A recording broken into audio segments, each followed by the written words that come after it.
the truth of the situation in the Gulf, for instance, by watching NBC or CNN. You're only going to get it by talking to the people who live there, by listening to alternative media who are covering the people who live there, and by confronting the lies which are being deliberately spun by that portion of the power structure which has it in everybody's interest to pretend that nothing happened in the Gulf because it wasn't supposed to happen. It was an incredible embarrassment. It wasn't designed to make a lot of people a lot of money beforehand, but it had other agendas that no one really wants us to think about as part of the larger matrix we've been discussing. Now, can you still talk about this in polite society anywhere in the media? Yes, you can. But you have to really, really want to know the truth, and most people don't want to know the truth, everybody. I would think there would probably be unanimous consent from Kerry and Bill and David and me on one thing this afternoon, which is that most people in this culture do not want to know. And our job is to get them, not the truth, but to get them to the point where they want the truth. Because as soon as we get them to where they want the truth is out there. Yes, Mr. Mulder, the truth is really out there. You just have to really, really want to find it. Okay. Well, yes, and I would agree with you on that. The truth is definitely out there, and I think that the evidence is right here in this discussion that the truth is out there. David, if you will hold on one moment, go right ahead. I believe you should be live at this moment to answer the question as well. Okay, let me do a brief audio test, and if I start, there we go. Got it. Okay, well, as I was saying to you, Kerry, through the back channels here, I have to go. I can't really stay on the air anymore because I have an urgent deadline. There is a holographic gun to my head, so to speak, in that I have not yet finished this book. And my publisher hopefully is going to get something tomorrow, which means I'm going to have to stay up very late to try to actually finish the chapters I need to do to deliver what I promised. So I guess this is going to have to be my concluding statement, and that's fine. What I would like to say is that if you've ever bugged out on the box thing, believe me, you can spend a long time obsessing on this, which I did in high school, under certain psychoactive chemicals. The point that I'm making here is that the boxes are breaking down. You can't live that life and have the mainstream support you and be happy anymore. And I believe that's part of the design.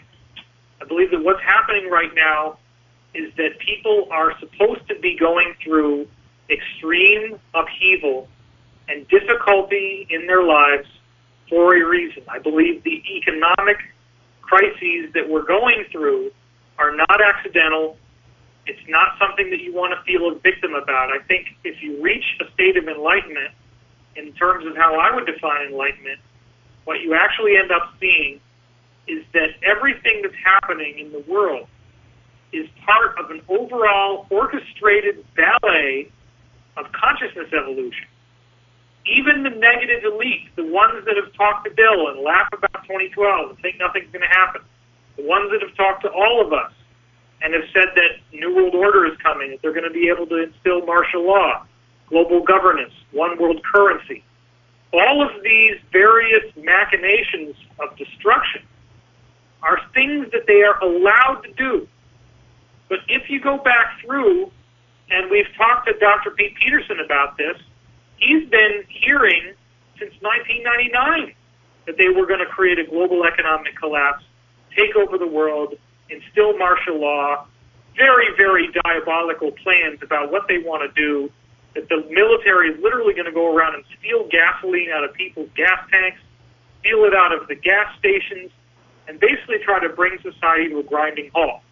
I heard that the superdomes in every city were supposed to be used as mass prison camps, that they throw people in and lock the door and throw away the key.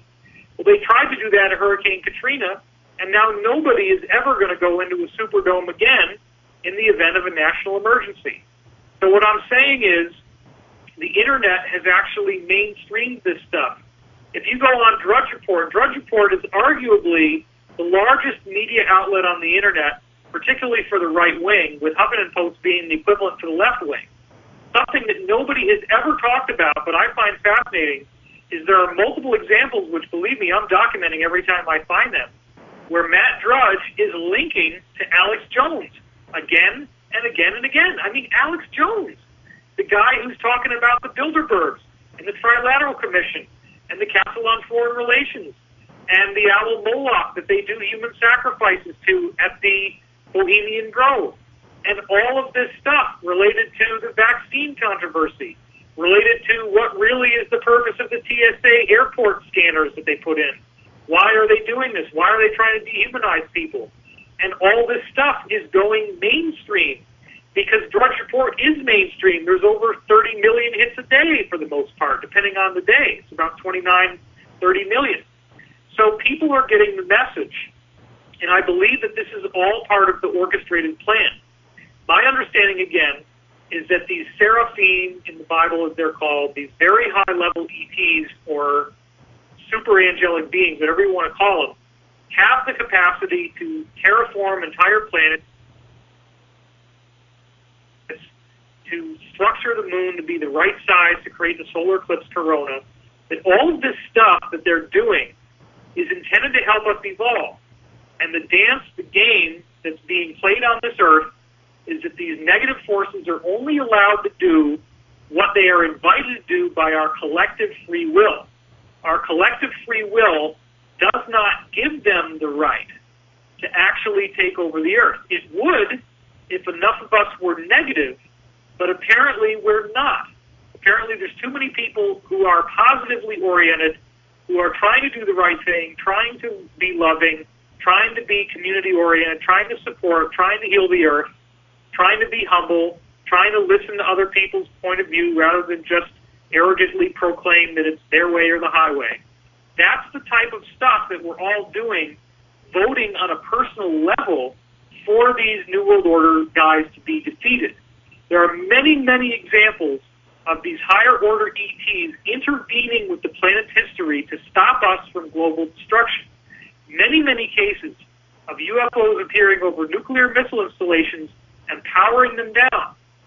If the Earth was about to be destroyed in 2012 by a pole shift, why in the world would the ETs care about a nuclear war if we're all about to be toasted up anyway, like hash browns in a toaster oven?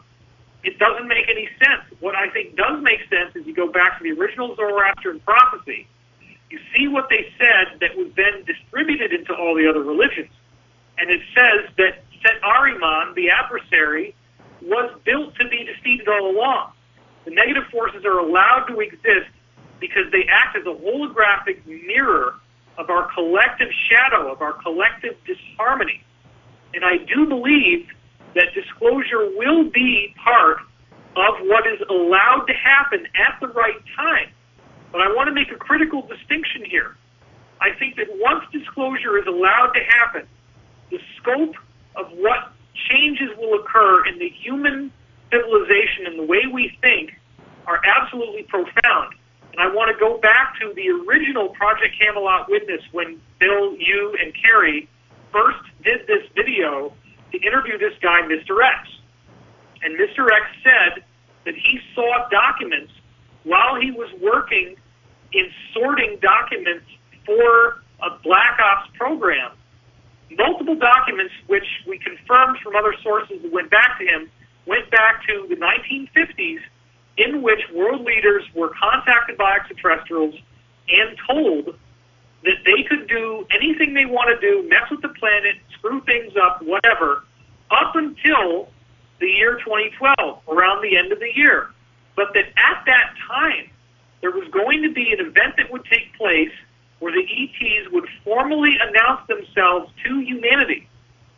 And at that time, there is no more UFO cover-up. There is no more Black Ops.